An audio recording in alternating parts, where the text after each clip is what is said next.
श्री स्वामी समर्थ. नमस्ते सर्वांना. कसे आहात तुम्ही सर्वजण? तर या सकाळी सकाळी आमच्या घरी नाश्ता करायला, कारण की आज आमच्या घरी नाश्त्यासाठी पोहे आहेत आणि घरामध्ये चीज आहे. त्याच्यामुळे चीज असल्यावरती मुलांना काही चैन पडत नाही. प्रत्येक गोष्टीवरती ते चीज किसून खातात.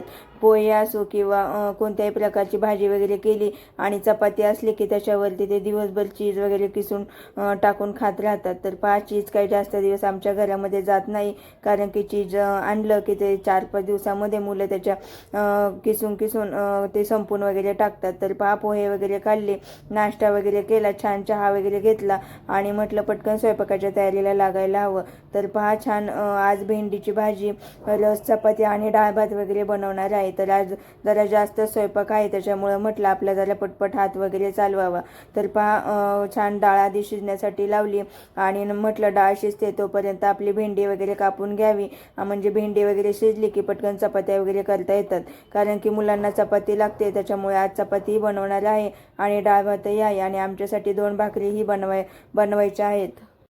पटकन मिरच्या, कोथिंबीर, टोमॅटो वगैरे कापून घेतल्या आणि पटकन भेंडी धुवून कापण्यासाठी घेतली. तर किचन वाट्यावरती सकाळी सकाळी पसारा आहे, कारण की चहा आणि पोहे केले होते आणि त्याची कढई वगैरे तशीच गॅसवरती होती. म्हटलं किचन ओट्यावरचा पसारा आवरत बसले की स्वयंपाकाला उशीर होईल. तर म्हटलं किचन ओट्यावरचा पसारा जरा इग्नोर करून पटकन स्वयंपाक करून घ्यावा. तर भेंडी काल ब्लिंकिटवरूनच मागवली होती, कारण की आजकाल मी काही पार्किंगला खाली जात नाही आणि भाजी आणत नाही. तर आपलं ब्लिंकिटवर 100-150 रुपयामध्ये छान 4-5 भाज्या वगैरे मागवते आणि त्या मग 2-3 दिवस मला जातात. तर भेंडीची भाजी वगैरे छान शिजायला टाकली. भेंडी शिजली आणि पटकन ढोबळी मिरची होती. ढोबळी मिरची नाही, ती वेगळीच मिरची होती. ती बेसन पिठामध्ये तळून करतात. त्या मिरचीचं नाव काही मला माहीत नाही. ती तशी लांबडी मिरची होती. तर आज आमच्या जेवणाचा मेनू काय होता? तर आज आमच्या जेवणाचा मेनू होता रस, चपाती, डाळ भात आणि ती मोठी मिरची वगैरे तळली होती आणि भेंडीची भाजी होती. तर दुपारी एवढं छान जेवण वगैरे केलं, पण आम्हाला काही आराम करायला टाईम भेटलाच नाही. म्हटलं आज छान जेवण वगैरे केले, जरा दुपारी छान पडी वगैरे मारू आणि नंतर मग 5 वाजता संध्याकाळी पार्किंगला वगैरे जाऊ. पण आमचा पिल्लू काही आम्हाला एवढं जेवण करून झोपून वगैरे देईना. तर त्याला जायचं होतं स्विमिंग पूलला. खूप दिवस झालं त्याचं चाललं होतं की पप्पा मला वॉटर पार्कला किंवा स्विमिंग पूलला घेऊन चला.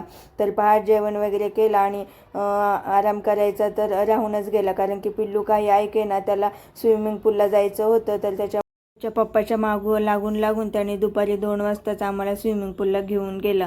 तर स्विमिंग पूलला गेलो तर स्विमिंग पूलला काही जास्त गर्दी वगैरे नव्हती. 1 तासाचं तिकीट होतं आणि आम्ही 2 ते 3चं तिकीट घेतलं. 1 तासासाठी 120 रुपये तिकीट होतं. तर मी काही तिकीट वगैरे काढलं नाही. म्हटलं मी आपली बाहेरच बसते. तर त्याच्या पप्पाने आणि त्याने दोघांचे तिकीटं काढले आणि छान स्विमिंग पूलमध्ये एन्जॉय वगैरे केला.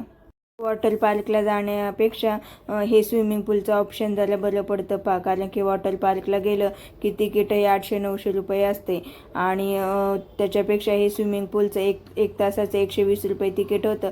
तर ते जरा परवडेल असं होतं. तर आमच्याप्रमाणेच खूप छोटे छोटे मुलं काही स्विमिंग शिकण्यासाठी, तर काही उन्हाने गरम होते, एन्जॉय करण्यासाठी स्विमिंग पूलमध्ये आले होते. माझा पिल्लू तर पूर्ण 1 तासभर पाण्यात होता. 2 मिनटंसुद्धा तो पाण्याच्या बाहेर काही आला नाही. पण त्याचे पप्पा जरा अर्धा तास पाण्यामध्ये स्विमिंग वगैरे केले आणि नंतर ते कंटाळले आणि बाहेर येऊन बसले.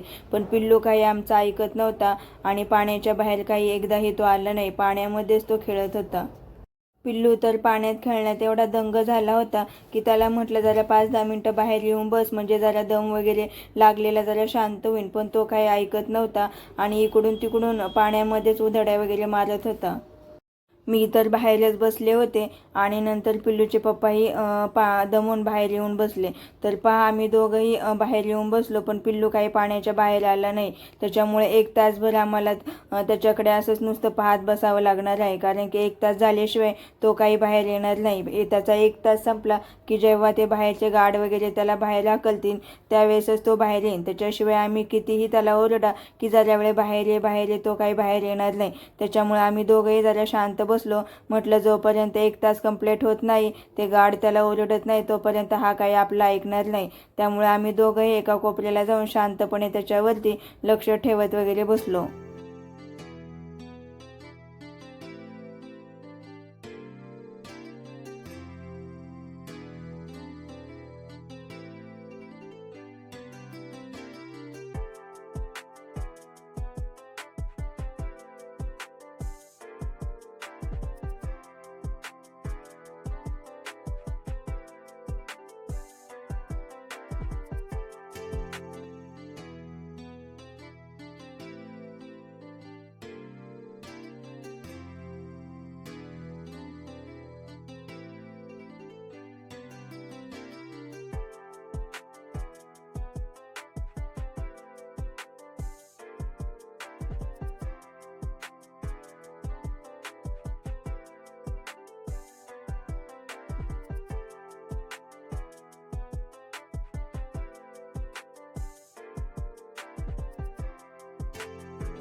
1 तासभर आमचा पिल्लू पाण्यामध्ये पोहत होता आणि बाहेर आल्यानंतर तो म्हणतो, पप्पा मला काही हे स्विमिंग पूल वगैरे आवडलं नाही, तर मला वॉटर पार्कला जायचं आहे, तिकडेच चांगलं असतं.